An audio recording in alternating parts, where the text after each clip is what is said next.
Hey, welcome everyone to this HFS videocast. I'm Josh Matthews. I'm our practice leader for sustainability, energy and utilities. And I'm very lucky today to be joined by Masood from Publicis Sapient. Masood?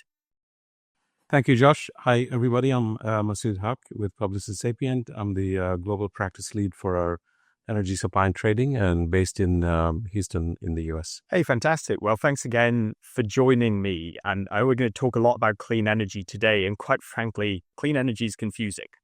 So you've got fantastic economics for wind, solar, and other clean energy. The best number from the IEA, 2 trillion clean energy versus 1 trillion fossil fuels last year.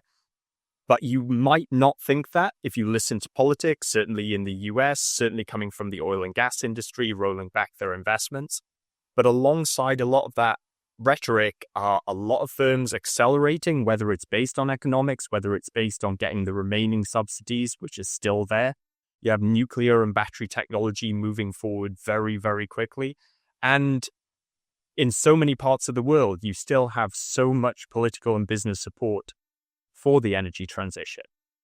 So, Masood, what I wanted to ask from you is almost from what you're seeing kind of at various levels with the clients the Publicis Sapient works with, how are they managing to navigate the transitions that they know are happening across sustainability, the energy transition, artificial intelligence, new pools of talent they're trying to access, and how are they doing that across the now, the 3 to 5 year, and from a risk management point of view, the 10-year and beyond? As you mentioned, there's a lot of political rhetoric around this, which is very confusing. But when you peel that back, there are a few different forces that are at play. There is the demand in power and energy that's increasing in general. Some of it is driven by new data centers. There's, in the US, there's the new regulation with the new administration, which a lot of people are not completely clear how that changes from the previous administration. And then there's also the perception and in terms of, both, what kind of energy I'm getting. So more social perception, affordability, reliability, and things like that, right? So if I look at the policy, what has actually happened is some of the Biden era, the Inflation Reduction Act tax credits for both production and investments are actually continuing for the next couple of years. And at the same time, what the new legislation has done is enabled more tax credits for batteries and nuclear technology. So they're actually picking technologies, certain technologies where in the previous administration, it was technology neutral, right? So when we look at some of our clients, particularly on the power generation side, they're actually continuing their investments into generation capacity, a lot of which is wind and solar. There's battery. Now they're considering nuclear, and obviously the gas-powered plant as well. The other interesting dynamic here is the supply chain. So gas-powered plants, for example, have a backlog of, I believe, about 7 years, right? So which is post the expiration of the tax credits. So people are, in fact, continuing to invest in wind and solar and looking at nuclear. This is something we focus on a lot at HFS, is this idea of transition planning, kind of whether that's behind the scenes at businesses, whether it's kind of voluntary disclosures, or whether it's the publicly disclosed and regulated transition plans. Are you finding with the energy and utilities firms you work with, where are their transition plans? Do you feel like they have, I assume they know the direction the energy transition is going in. They might not know what the time frame necessarily is, but they know where we're going to have to end up. And they know very clearly where we are now, even if it's confusing. So how, to what extent do you feel that they have that journey mapped out at different levels? With a lot of these companies, the journey isn't very clearly mapped out in the sense that we need to be at a certain percentage of renewable by a certain date. What they're trying to do is a couple of things. One is so in the US, even outside of the federal regulation, the various states, especially the populated states, have their own regulations that the companies need to meet. California, New York, the New England area, for example, right? And the second thing is, because the demand is increasing, um, one of the things these companies are trying to figure out is how to best meet that demand without the prices going through the roof, right? So, and as they bring more production capacity, power generation capacity online, many of which are renewables, many of which are leveraging batteries, for example.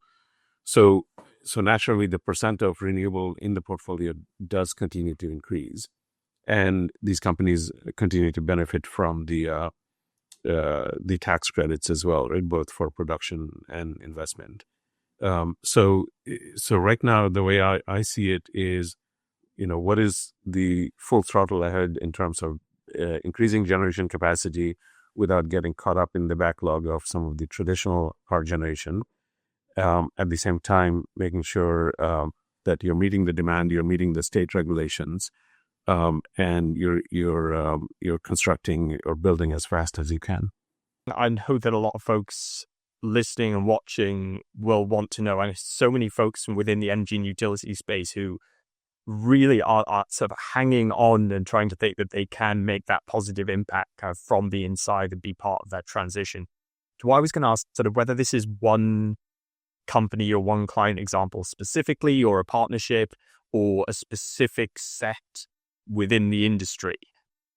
What do you think is kind of the best example that gives the most hope to the energy transition now that you've seen? The way I'm seeing it is, it's quite a few companies, and interestingly, it's not just power generation. It's also on the oil and gas side. Folks are looking at, carbon capture. They're looking at biofuels because those are also incentivized in the new legislation, particularly carbon capture. But coming back to power generation, the two prominent examples are NextEra and RWE. RWE obviously is a German company, but has a large U.S. presence, and they're building out their portfolio. And NextEra is already the largest renewable power generation company, and they also have a lot of conventional and nuclear assets. But what is actually happening is, FERC in the U.S. just recently allowed give the permits to start new construction, and each of the ISOs and the various states are now putting out bids to for companies to, or inviting bids for companies to start construction. The first one is MISO, which a few weeks ago announced that they will accept the first 70 bids for power generation construction. And given the backlog of the traditional or the gas turbine power plants, and given the timeline it takes to build nuclear, a lot of it is in fact going to be renewable energy, right? And obviously they'll also do some conventional, because the idea is to meet the demand and to meet the reliability and price regulations from the states. The flip side of not doing that is, a lot of these companies, like the Googles and Microsofts and Amazons of the world, they'll start building their own energy supply, right? So they will then, buy gas, buy, whatever power generation capacity they have. And that creates a, very interesting dynamic. Now, will they still do that? Maybe. But what we're seeing is, with these power generation companies, they're trying to figure out how do they, manage the costs, how do they manage the state regulations, how do they manage the demand, and make sure that their internal operational cost isn't going up, and they're still benefiting from the tax credits. Well, at risk of hyping up one company too often, other energy companies are available. But no, NextEra I've used as an example for some time. I think they're definitely a standout in, I'm going to say, of the 3 to 5 years ago, where they disclosed their transition plan for pretty much the entirety of the energy transition, or certainly the decarbonization point of it, and been working on the transition for 45 years. So I would highly encourage anyone out there to go and check out NextEra's transition plan. But as more time goes on, you're starting to see more examples, especially in the financial sector, saying this is our transition plan. This is how it links into power generation, into oil and gas. The Science Based Targets Initiative has just released their new power generation standard as well. So these regulations back on the table in the UK, voluntary standards, regulation in law, like it's coming down the line. We know where it's heading. And again, all power to the companies who are trying to get ahead, and to you and Publicis Sapient to try and help them as best as possible. But I will finish it on one last question. Is there anything you feel that I should have asked or that we should have covered today? So I think we covered a pretty broad base in terms of one thing I would add, and it could have been a question, but I'll add it anyway, which is really the challenge of getting your conventional and renewable both serving the demand needs, and what I'm getting at is there does need to be an integration between the traditional IT technology and the operational technologies, which is actually operating the assets. And as you know, the renewable powers are not necessarily dispatchable, meaning power generation happens when the sun is shining or the wind is blowing. And so how do they manage that? By having the conventional generation in parallel. But what we're seeing increasingly, and with this new legislation from the current administration, it'll help is bigger investments in battery technology, so that you're not, so that the renewable assets do become dispatchable, right? So having that, it's not just about generating and dispatching and billing, but it's also integrating with the new technologies such that you're actually meeting the demand curve in the way that the consumers and the companies need. Yes, well, we'll save digital grids for the next time. But no, if anyone ever asks me, what within the energy transition to focus on, I always tend to go to some form of battery technology in some part of that problem. I hope on the investment, the technology side, we are at the start of that exponential phase.